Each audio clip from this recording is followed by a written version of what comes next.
Finally, after all this time, it's a Stallone and Schwarzenegger team up. There's fights, there's guns, there's action.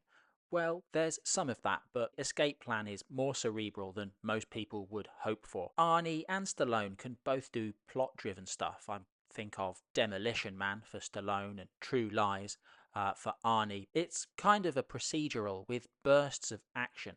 Think of a cross between The Martian and The Shawshank Redemption. But unfortunately, Escape Plan doesn't quite work on that level either. Also, it came out in 2013, which is probably at least 10 years too late. I imagine this would have got a much more enthusiastic reception in the late 90s or the early 2000s. Stallone stars as Ray Breslin, a man who breaks out of prisons for a living. Breslin is so successful that the CIA hire him to break out of the Tomb, a giant private prison in an undisclosed location. However, it's a trap, and Stallone has to break out of the prison for real. Luckily, he meets Rottmeyer, a man who's stuck in the prison because somebody wants to pump him for information about his boss. Rottmeyer is played by Schwarzenegger, and he befriends Breslin suspiciously quickly, but I guess that's what we want. We want to see these two together. The Tomb set, by the way, really atmospheric, really claustrophobic, really fits into the movie well.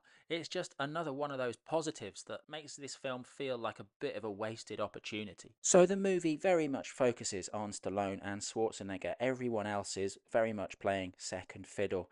Jim Cavaziel as the prison governor does a totally fine job, even if he's a bit of a caricature. Vinnie Jones does Vinnie Jones, which I really like watching Vinnie Jones. Sam Neill as the prison doctor, completely wasted.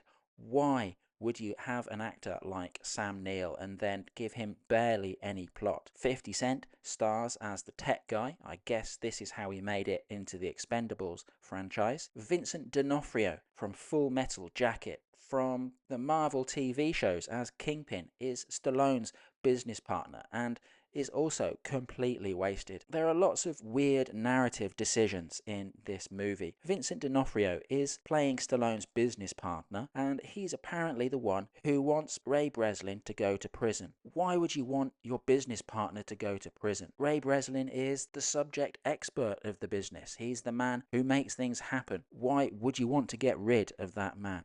In the final sequence, when Stallone is on a ladder below a helicopter, Arnold drops a gun to him. Why would you drop the gun to him when the gun might just fall into the sea? Some of the other characters, they are criminals, and their rivals are paying for them to be locked up in the tomb indefinitely.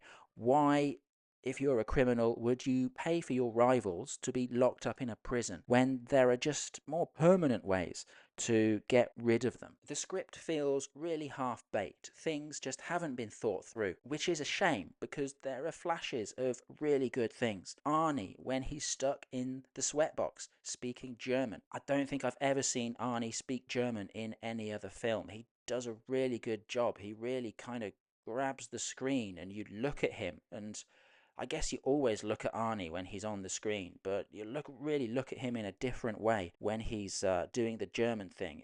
I guess Escape Plan, it's for the completists. It's a curiosity for the 80s action fan. If you're looking for Stallone and Schwarzenegger doing something a bit more exciting, then Expendables 2 or Expendables 3, they kind of do the action thing in those movies instead. Thanks for watching.